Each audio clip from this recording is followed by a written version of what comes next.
System. Be polite, she said, and the words were more gentle than she had intended. Evan crossed the carpet like a small ambassador. Alara observed him, the earnest tilt of his head, the way he kept his words small so they would fit, and she found herself counting the beats of his pulse against her own in a rhythm she rarely let herself hear. Daniel looked up as Evan approached. His expression softened in a way that did not read as sentimentality, but as recognition. Someone with a child who also wore the world carefully. He straightened a fork, wiped his hands on the cloth napkin, and gestured for Evan to take a seat. Lily beamed at the prospect of a new neighbor. "Hello," Daniel said simply. His voice had a steady cadence that settled the small noises around them. "Hi," Evan replied, hovering for a heartbeat over the decision to speak to an adult as an equal. "I'm Evan." "Lily," the girl announced. Then, as if announcing the most important thing in the room, "My dad's a superhero at cutting pasta." Daniel laughed, a short sound like a cork eased from a bottle. He picked up the tines and, with a small, practiced motion, broke a bundle of spaghetti into manageable pieces, handing one to Evan on the way. The movement was simple, what Alara later realized she had not seen at home in years. Hands doing the small, decisive things that meant, in practice, care. Alara watched Daniel's hands. They were broad and calloused, the skin mapped by the faint white traumas of a life that had known sharp edges and had returned nonetheless to gentle tasks. Her own hands were manicured, the nails lacquered to a luminous evenness. She kept them clean as if cleanliness could argue against disorder. The contrast spoke in a language she recognized only now. Hands as biography. "Your mom's a big leader," Lily said conspiratorially to Evan, peering past her father with an open curiosity. "She looks like she has a cape." Alara felt the cape image land with a strange double weight. The public cape she carried for the markets, and a private one she had not learned how to put on at home. Evan's eyes flicked to her, searching for encouragement. She gave it in a way she hadn't planned. "She's not a cape," Alara said softly, and the words surprised her because they were not sharpened for a boardroom. "She reads bedtime stories sometimes." "That's better," Lily decided, and the two children immediately conspired to compare favorite stories, their conversation a small world that folded the adult room into a safer orbit. The meal that followed felt for a while like an accidental truce with a life Alara had set aside. Daniel spoke about small things, how his daughter loved the way the city lights looked like roads for toy cars, how he fixed a leaky faucet last week and did a victory dance, and he never made the exchange look like an audition for sympathy. There was a dignity to the ordinary in him.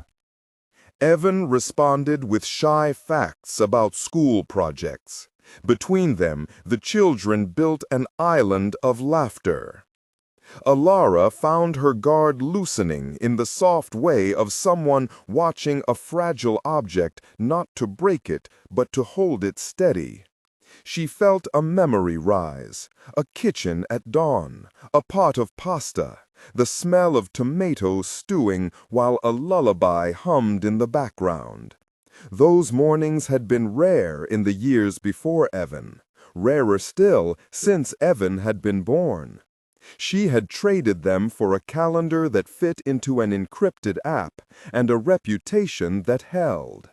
The warmth, she remembered, was not nostalgia for luxury, but for the small, unhurried details of being someone's refuge. At the table, Daniel cut a strand of pasta for Lily, then for Evan, then, without looking to anyone, placed a small piece on the spoon toward Alara as if to include her in the ritual. His eyes met hers, and he offered nothing but a human acknowledgment, a simplicity that carried no assumptions. For a moment, the restaurant's glint softened. The chandelier's fingers trembled less insistently. A woman at the next table, a Mrs. Harding, by the polite tilt of her hat, had been watching. Her watchful gaze had turned earlier into a slight tightening of the jaw when she noticed Daniel and Lily's modest clothes. She straightened her posture and whispered something to her companion, who smirked in a way that invited others to notice. The restaurant's social temperature was a fine thing. Murmurs traveled like a current. Alara felt the shift. The small ripples that said a world she had controlled was noticing a presence it might not approve of.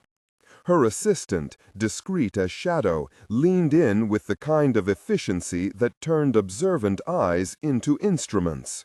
Alara's phone buzzed, a single light at the edge of her plate, and she allowed the vibration to be an official thing, an interruption she had learned to accept without revealing that it unsettled her. She glanced down. The message was a headline: Voss at dinner, private night? Beneath it, a string of passive-aggressive emojis. She placed the phone face down before she could choose a reply that would serve both to distance Tate and to explain. As dessert plates slid and servers moved with the elegant choreography of the wealthy, the room's undercurrent intensified. A camera flash from a distant corner blinked, innocuous, then persistent. Phones lifted like small altars. Whispers became the shade of gossip. Alara noticed the angle. Someone close enough to the room's edge to get a picture, but not so close that a manager could intervene. She felt the thin slip of exposure crawl beneath her skin, the way attention could be turned into accusation with the right caption. She had done public apologies before. They were a language she had learned to speak. Crisp cadences, regret properly measured, an offering of restitution that satisfied someone's need for a spectacle. At the table, Daniel cut a strand of pasta for Lily, then for Evan, then, without looking to anyone, placed a small piece on the spoon toward Alara as if to include her in the ritual. His eyes met hers, and he offered nothing but a human acknowledgment, a simplicity that carried no assumptions. For a moment, the restaurant's glint softened. The chandelier's fingers trembled less insistently. A woman at the next table, a Mrs. Harding by the polite tilt of her hat, had been watching. Her watchful gaze had turned earlier into a slight tightening of the jaw when she noticed Daniel and Lily's modest clothes. She straightened her posture and whispered something to her companion, who smirked in a way that invited others to notice. The restaurant's social temperature was a fine thing. Murmurs traveled like a current. Alara felt the shift. The small ripples that said a world she had controlled was noticing a presence it might not approve of. Her assistant, discreet as shadow, leaned in with the kind of efficiency that turned observant eyes into instruments. Alara's phone buzzed, a single light at the edge of her plate, and she allowed the vibration to be an official thing, an interruption she had learned to accept without revealing that it unsettled her. She glanced down. The message was a headline: Voss at dinner, private night? Beneath it, a string of passive-aggressive emojis. She placed the phone face down before she could choose a reply that would serve both to distance Tate and to explain. As dessert plates slid and servers moved with the elegant choreography of the wealthy, the room's undercurrent intensified. A camera flash from a distant corner blinked, innocuous, then persistent. Phones lifted like small altars. Whispers became the shade of gossip. Alara noticed the angle. someone close enough to the room's edge to get a picture, but not so close that a manager could intervene. She felt the thin slip of exposure crawl beneath her skin, the way attention could be turned into accusation with the right caption. She had done public apologies before. They were a language she had learned to speak. Crisp cadences, regret properly measured, an offering of restitution that satisfied someone's need for a spectacle. But the idea of a spectacle tonight, in the presence of Evan, tasted of betrayal in a way boardroom consequences did not. Her son watched the shifting faces and turned to her with uncertainty. Alara's mouth formed a shielded smile.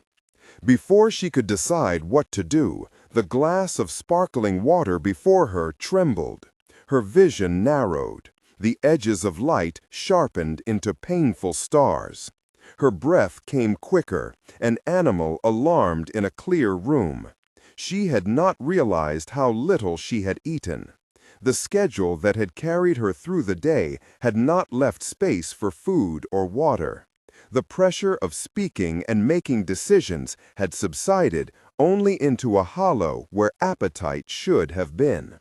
The restaurant's air felt suddenly too thin.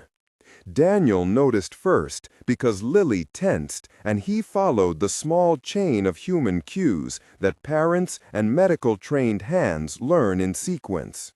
Alara's fingers tightened on the linen. Evan's face blanched at the sight of his mother's discomfort. Daniel stood before anyone else could, moving with the easy authority of someone who had been taught to read a body's failure and to act before panic could be louder than sense. "Sir?" A server hesitated, unsure whether authority had arrived. "Give her space," Daniel said, his voice low enough to carry order into the small chaos. He had been a trauma physician once, the kind who had learned to make decisions with a clarity that cut away the noise. Now he delivered that presence again, not as a title, but as necessary motion. He pulled a chair nearer, asked gently where Alara's wallet or sugar might be, and unbuttoned his cuff to produce a small granola bar from a pocket as if it were always there. Alara's vision swam. The chandelier's soft rain fractured into points of light. Her hands trembled. She felt Evan's small fingers in her palm. Sound narrowed to the measured voice of the man leaning over her, calm as sea glass. He instructed her in a way that prevented her instinct to apologize from asserting itself. "Slow breaths," he said.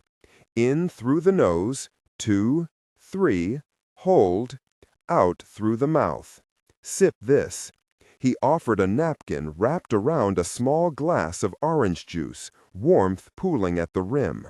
The acidity hit her tongue, simple and immediate. Her breathing staggered. She followed the count because the voice that guided it was steady, and because the world had shrunk to a manageable set of decisions. Breathe, sip, wait. "You took a wrong turn with the schedule," Daniel added, not as accusation, but as map. "You skipped food. It happens." Alara blinked, embarrassed by the simplicity of the remedy. The room leaned in. Someone in the corner murmured something, now tasting like judgment. Mrs. Harding's expression had hardened into a picture of schadenfreude. A phone clicked, the sound like a small theft. The camera's eye was a fossilizing force, flattening a human crisis into a single, uncontextualized frame. System. The word want. She kept walking until the car lights blurred into the city's constellation, until Evan's warm shoulder pressed against hers. The rest of the evening remained unwritten, a decision to be made, a possible meeting arranged, and, somewhere beneath the lamplight, the knowledge that the world she kept tidy might be willing to admit a stranger into its margins.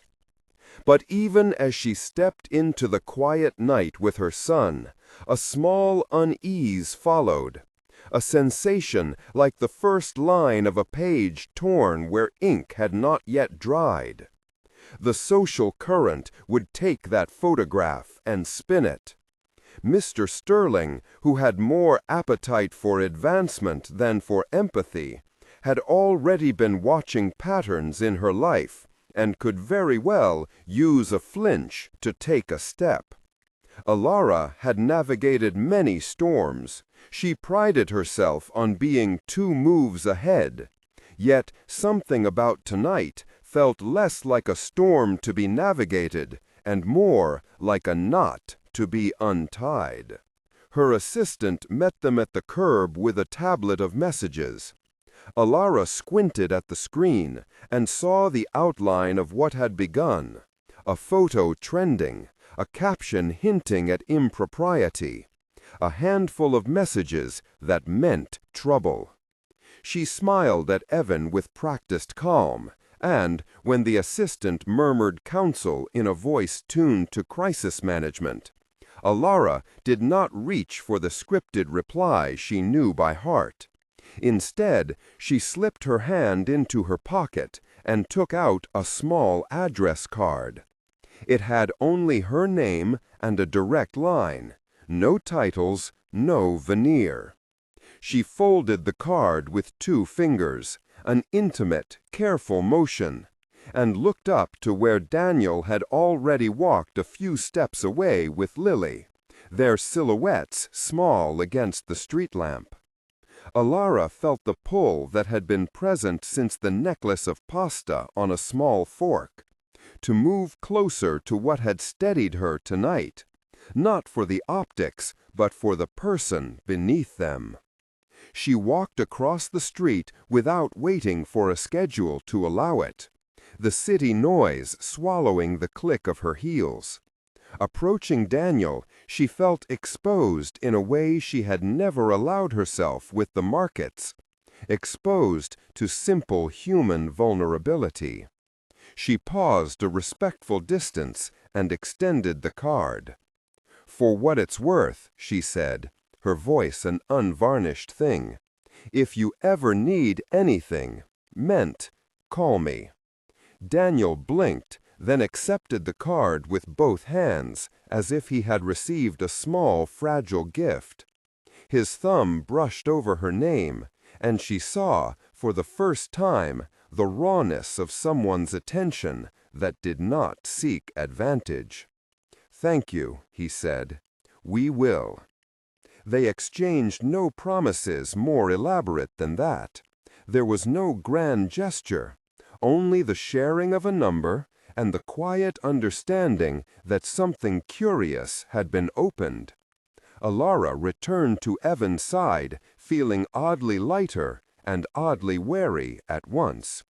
The photograph would not be contained by their exchange tonight. The city was already putting the evening into a file. But a person, seconded by another person, had happened, and that, in Alara's ledger, mattered. As the car drew away, lights passing like a slow parade, she watched Daniel and Lily walk into the distance. Somewhere in that retreat was the origin of a map she had not planned to follow, a series of encounters that would press on the soft points of her life and ask for presence in return. She did not know then what unbelievable would mean in the days ahead. She only knew that she had done a small, simple thing, given a card, split a bill, let a stranger steady her, and that those small acts had the dangerous intimacy of altering trajectories. The city folded around her and Evan. The night was a cover for decisions that would have to be taken in daylight. For the first time in a long while, Alara looked forward to the discomfort of living less perfectly controlled and more honestly present. Inside, somewhere between leaving and returning to the routines that defined her days, Alara made a choice she had not articulated. If the world would turn her moment into a weapon, she would answer not by retreating into polished statements, but by bringing the consequences into the light, where presence could do its steadying work. The photograph could be used to shame. She would use it instead to show that presence, small, patient, hands meeting hands, was the kind of currency worth spending. At home, when Evan had been tucked into bed and the mansion's rooms exhaled the day's obligations, Alara sat at her desk and began to write an email she had not expected to send. The message was not a crafted apology meant for investors. It was plain and human, addressed to a name she had only just learned, Daniel Hayes. She paused at the words, thinking of the scarred hands, the lemon tart, the simple movements that steadied an anxious body. Then, with a clarity she had not permitted in months, she wrote, "Meet me. There is something I need to fix." Outside, the city slept, unaware of the small decision that would thread itself through boardrooms and playgrounds alike. Daniel read the two words twice before the room could make sense of them. Meet me. There is something I need to fix.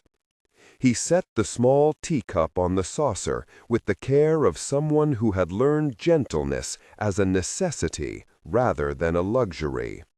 The kitchen smelled faintly of lemon and butter.